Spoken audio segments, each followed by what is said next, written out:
បាទជំរាបសួរពុកម៉ែបងប្អូនរួមមិញថ្ងៃទី5នេះថ្ងៃទី5ខែ12 2025នំយើងថ្ងៃនេះមានអានេះអាកោសុតនេះកោសុតប្រអប់តូចកោសុតប្រអប់ធំអានេះលាយនំកូរហើយយើងទៅមើលនំយើងនៅទូទៀតឥឡូវកំពុងរៀបចំនំឡើងទូឥឡូវកំពុងរៀបចំថតរៀបមុនចេញទៅលក់អញ្ចឹងបើសិនជាពុកម៉ែបងប្អូនរួមមិញចង់ទិញអីចាំជួយឆាតមកមុនណាដោយសារ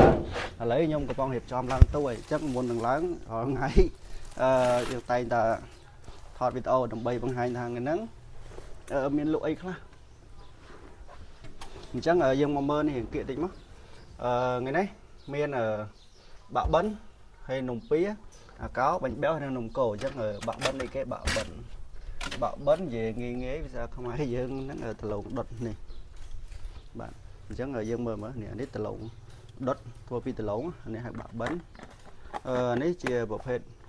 សុតនេះយើងរៀបលាយនេះលាយមកប្រអប់នេះមានទាំងបាក់បិនមានទាំងនំពៀមានពីររសជាតិដែរអានេះតឡាចអានេះស្ដែកស្នូលស្ដែកតែខ្ញុំហៅថាស្ដែកនិងតឡាចដោយសារយើងខ្ញុំនិយាយស្នូលអញ្ចឹងណាដោយសារវាគាត់ធ្លាប់ទិញគឺគាត់ដឹងហើយចំណែកនំយើងប្រភេទនេះប្រភេទដុតអានេះប្រភេទចំហុយ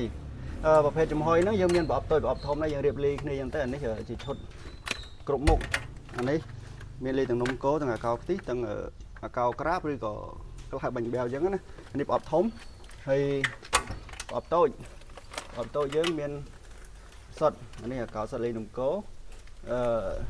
អាកោសុតហើយនឹងនំកូរសុតហើយនឹងបាញ់បេវសុតអញ្ចឹងឥឡូវខ្ញុំរៀបចំចេញទៅលក់អញ្ចឹងបើសិនជាពុកម៉ែបងប្អូនរួមមិញចង់ញ៉ាំឬចង់ពិសាអីអាចតាក់ទងមកលេខទូរស័ព្ទមកនេះលើខ្នងនេះ097 966 7744ឬក៏ឆាតមក page ក៏បានដែរហើយឆាតមក account ពូអកោខ្ទីក៏ចេះក៏បានដែរបាទអរគុណ